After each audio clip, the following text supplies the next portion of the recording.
The toll taken by the federal opioid crisis was devastating, but there's at least one glimmer of hope emerging that might have positive economic effects.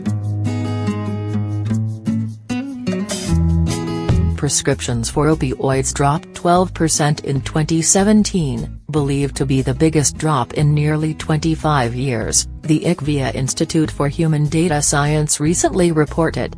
That occurred amid a searing outbreak that took more than 42,000 resides in 2016, according to the U.S. Department of Health and Human Services. The news provides a respite after years of troubling developments on the addiction front, and it also points to a positive economic trend in the form of the growing labor force that could add 10,000 workers a month if the trend continues. Disability recipients have been on the rise even during the economic recovery, with the current level of 8.65 million receiving supplemental security income payments more than 20% higher than a decade ago.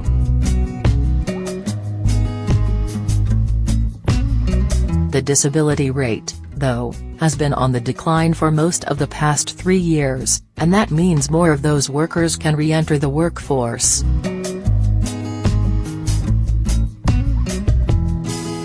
The opioid crisis is still costing lives and devastating communities, but its impact on the labor market is at least beginning to fade, Michael Pierce, senior U.S. economist at Capital Economics, said in a note.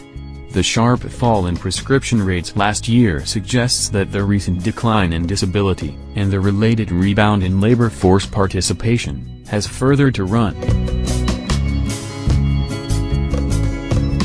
Labor force participation is a key job market statistic.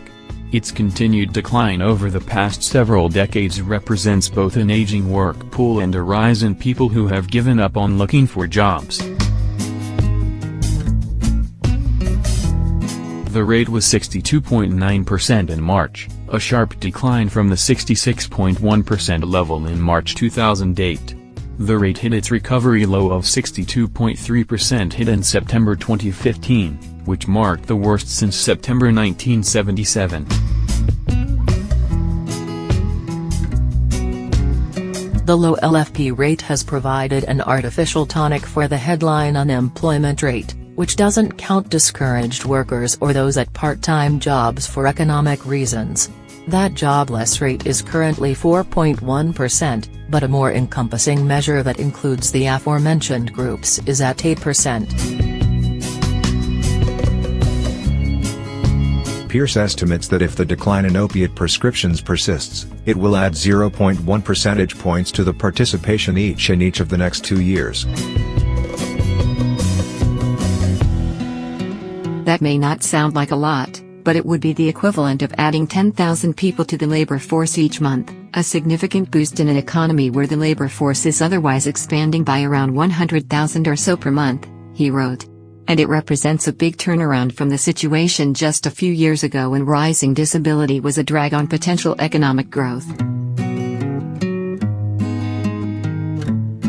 As of March, the labor force was at 161.7 million, about 1% higher than a year ago. The level counted as not in the labor force was at 95.3 million, up 1.2% from March 2017.